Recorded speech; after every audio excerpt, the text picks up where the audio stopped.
पूरन पंच, ये क्या हुआ यहाँ? भीषण बरसात ने पुल बनाने ही नहीं दिया। जो बनाया था टूट गया, नावें बह गई। मैंने पूरा प्रयास किया सिमन, लेकिन प्रकृति से कौन जीता है?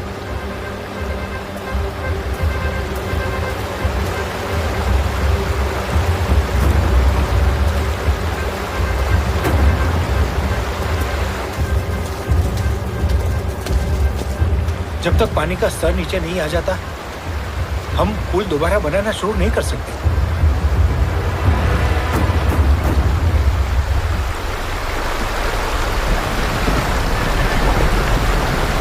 उस किनारे पर बहुत हलचल है।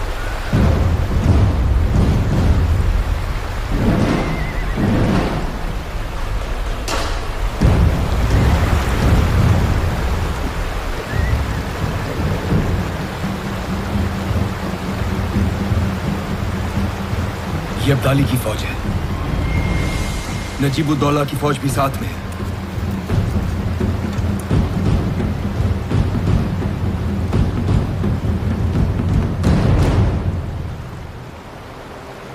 ये दूसरे ध्वज किसके?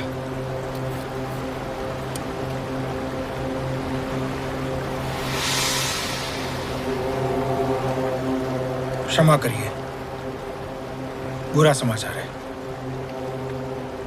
वो दूसरे ध्वज शुजाउद्दौला के हैं। मुझे हाँ कहने के बाद जाहिर है वो पलट गए हैं।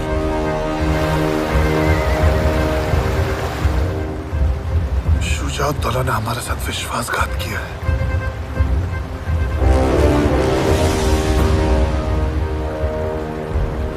हमारे साथ सूरजमल जी हैं।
लगातार 1 महीने तक नदी के उस पार की अफगानी फौज और हम बस एक दूसरे को ताकते रहे। जो मुहिम अब तक उमंगों भरी थी, अब अपना भयानक चेहरा दिखाने लगी। श्रीमंत, पुल नहीं बन सकता। बारिश भी रुकने का नाम नहीं ले रही है। भला पानी कैसे उतरेगा? भोजन और सामग्री भी समाप्त होने के कगार पे। कब तक प्रतीक्षा करें? श्रीमंत, आज्ञा हो तो मैं एक सुझाव दूं? जी कहिए। मैं समझता हूं हमें वापस लौट जाना चाहिए। अगले वर्ष दोबारा आ जाएंगे, बरसात से पहले। और अब्दाली को लूटपाट और मारकाट करने की खुली छूट दे दी। हाँ मल्हारराव जी? नहीं, बड़े हुए कदम वापस नहीं लौटते। फिर हम क्या करें?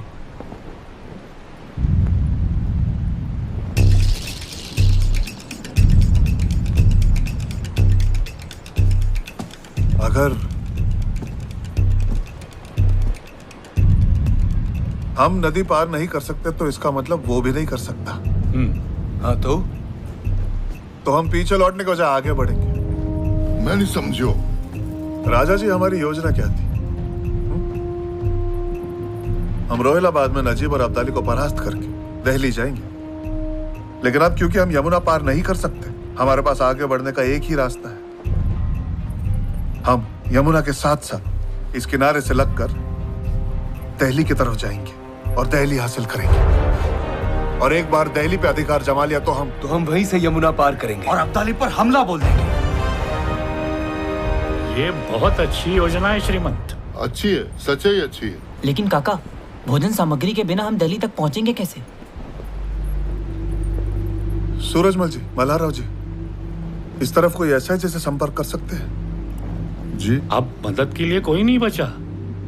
हम यहाँ के सारे राजाओं से संपर्क कर चुके हैं। एक संभावना हते, सकीना बेगम पति के गुजरबे के बाद वो ही गद्दी संभालत रही है, लेकिन काव पे भरोसा ना करे और गठबंधन फटबंधन पे विश्वास ना रखे। सही कह रहे हैं। आप कहें तो मैं जा सकती हूँ। लेकिन वहीनी, वो किसी से मिलती ही नहीं है। एक औरत से मिलने के लिए तैयार हो जाए, शायद।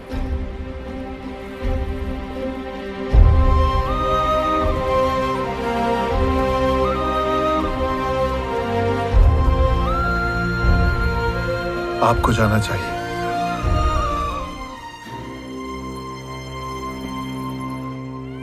नम्रता और दृढ़ता ऐसी चाबियां हैं जिनसे कोई भी ताला खोला जा सकता है।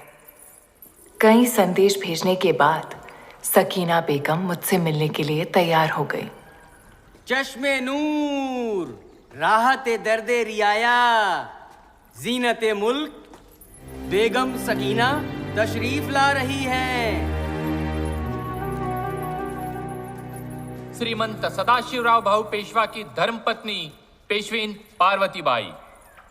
तशरीफ रखिए।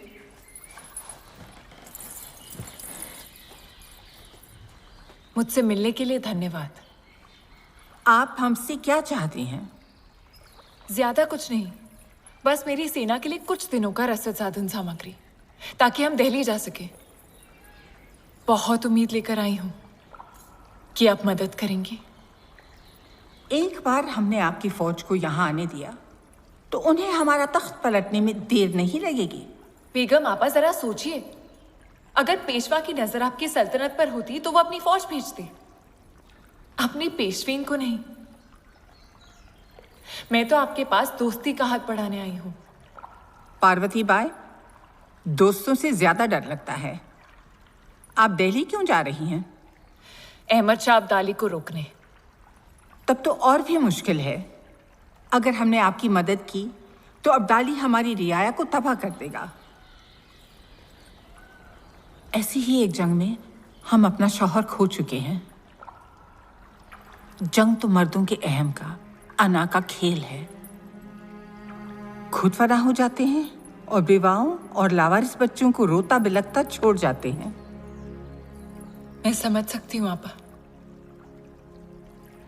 पर फिर भी ये जानकारी मुझे रोक नहीं पाई। कोसों दूर से जान हथेली पर रखकर अपने पति के साथ आई हूं, क्योंकि मुझे उनके नेक इरादों पर पूरा भरोसा है। उनकी जंग इस देश के लिए है। आपके स्वर्गीय शौहर ने भी इसी देश के लिए अपना बलिदान दिया था ना? हाँ, बलिदान?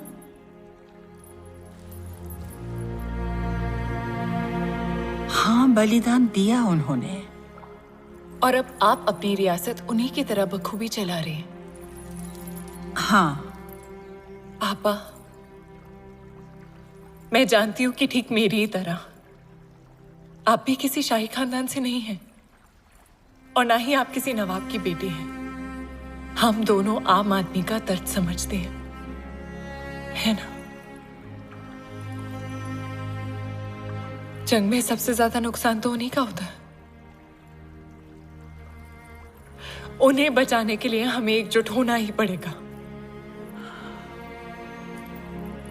हमारे मरहूम शौहर का भी यही मानना था, और इसी वजह से वो जान खो बैठे। अगर आज वो जिंदा होते और मैं उनसे मिलने आती, तो क्या उनका जवाब भी इनकार में ही होता? वो क्या कहते इतना बता दीजिए, मैं लौट जाऊंगी।